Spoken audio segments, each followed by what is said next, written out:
سب سے خیر ڈیفیکلٹ تو خیرپور تھا میرے لیے. وجہ یہ تھی کہ it was my first posting and I met a few seniors as well before joining, and they also told me to work very hard because it was a huge district. It had 42 police stations.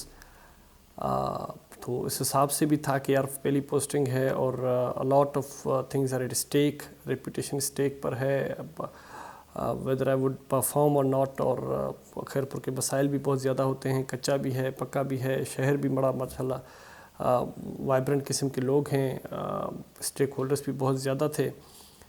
تو یہ مجھے tough لگتا تھا. لیکن when you work on the footprints left by the law, when you work on the instructions and directions of God, تو خدا کی بھی مدد اس میں شامل ہو جاتی ہے. جب آپ میرٹ کرنا سٹارٹ کر دیتے ہیں تو چیزیں بڑی آسانی سے چلنی شروع ہو جاتی ہیں.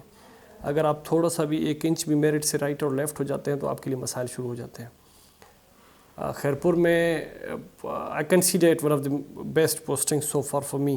میں بھی ابھی ڈی پی او شپ تو 3 کر چکا ہوں, تیسری چل رہی ہے. ایس ڈی پی او شپ بھی 3 جگہوں پہ رہی ہے. لیکن میں سمجھتا ہوں کہ جتنا لرننگ, جتنا سیکھا اور جتنا لوگوں سے میل جول رکھا, جتنا لوگوں کے مجھ سے ایکسپیکٹیشنس تھے اور جتنا میں نے لوگوں کو وہاں پہ سرو کیا, تو اس حساب سے Khairpur went so good. Despite being so tough, it went so good.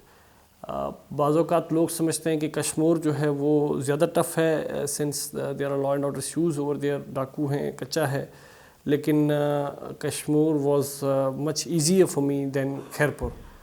Khairpur میں ریلیجیس ایشوز بھی تھے, سوشل ایشوز تھے. خیرپور میں میڈیا بڑا وائبرنٹ تھا. خیرپور کے لوگ بڑے عقل مند اور پڑھے لکھے لوگ ہیں, لیکن ان تمام لوگوں نے مجھے سپورٹ بھی بہت کیا. تو اس حساب سے خیرپور وینٹ سو گڈ. جی اس طرح سے تو خیر روزمرہ پہ ہمارے کیسز آ رہے ہوتے ہیں.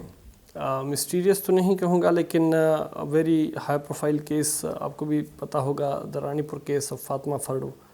That was very important case as well, and God helped me and Khairpur police کہ ہم نے اس کیس کو بڑے اچھے طریقے سے ہینڈل کیا. We arrested the main culprit on the very first day of the highlighting of the case, of the information of the case. So I think that is something that is going to last forever. That is something that is going to impact the society of Sindh for years to come, for even centuries to come. اس کے apart from ہمارے جو judicial concept کے علاوہ بھی اس کے society پہ, ہمارے socio economic fabric of society پہ بڑا امپیکٹ پڑ رہا ہے اس کیس کا. تو میں سمجھتا ہوں کہ وہ بڑا ایک اہم ترین کیس تھا, اور خدا کا شکر ادا کرتا ہوں کہ ہمیں اس قابل بنایا کہ ہم اس کے ساتھ انصاف کر سکیں.